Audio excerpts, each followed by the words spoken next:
Okay, ladies and gentlemen, this is Ms. Rizzo here, and today we are going to talk about nouns functioning as predicate nominatives.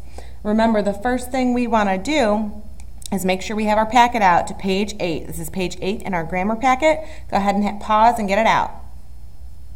Okay, so the first thing we want to do is to look at the paragraph and read the paragraph that is describing what predicate nominatives are, because if we don't know what the predicate nominative is, then we can't identify it in a sentence.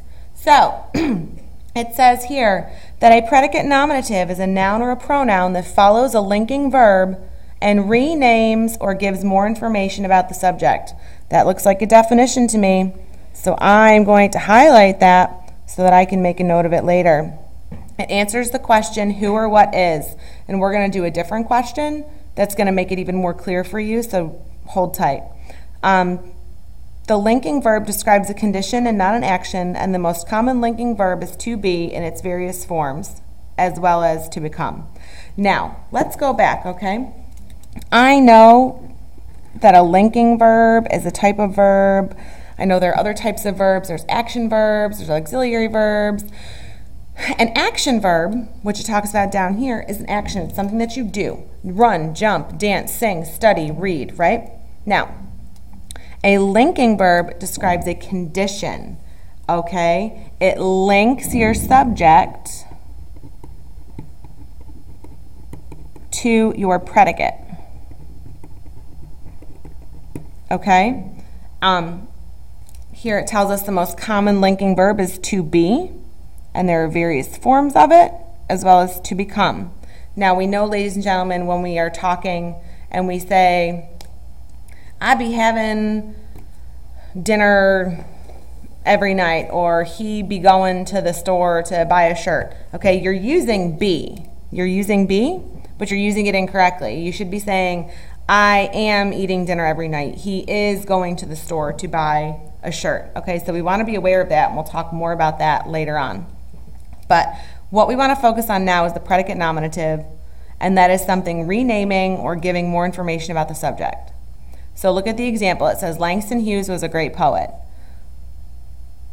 In order to find the predicate nominative, you have to ask 3 questions. You have to find the subject, okay? And to find the subject, we ask who or what did it.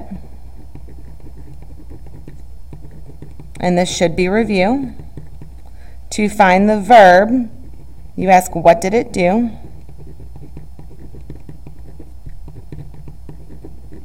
And then to find the predicate nominative, you ask subject, is, was, etc., what. Okay? And that will give you the predicate nominative. So, Langston Hughes was a great poet. Who or what did it? Langston Hughes. What did he do? He was. Langston Hughes was what? A poet, right? A great poet. So this is our predicate nominative. It's telling us about Langston Hughes. And that's exactly what our directions tell us to do, minus the whole subject part, but you're going to do that. We're going to underline the predicate nominative once, linking verb twice, and draw that arrow. And if there is not a predicate nominative, if there's nothing that renames or gives more information about the subject, then you are going to leave it alone, okay? You're going to identify the subject and the verb like we do, but you're not going to be able to do anything else. So we're going to do 1 through 5 together. You're going to do 6 through 12 on your own. Look at number 1. It says, Jodi's pet in Rowling's novel The Yearling is a playful and affectionate young deer. First question is who or what did it? The pet. What did the pet do? It is. Is what? A deer.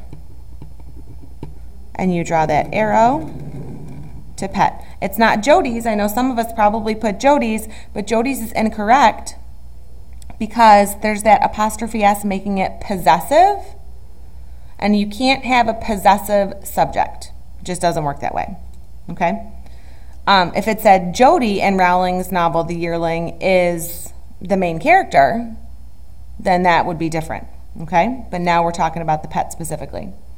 Number 2, the woman at the center of controversy in the Tales of King Arthur was Guinevere. Who or what did it? Woman. What did she do? She was. The woman was what? Or the woman was who? Guinevere. Okay, telling us who that woman is. Number 3, The Outsiders by S.E. Hinton is a dramatic novel for young teens narrated by a character named Ponyboy. Who or what did it?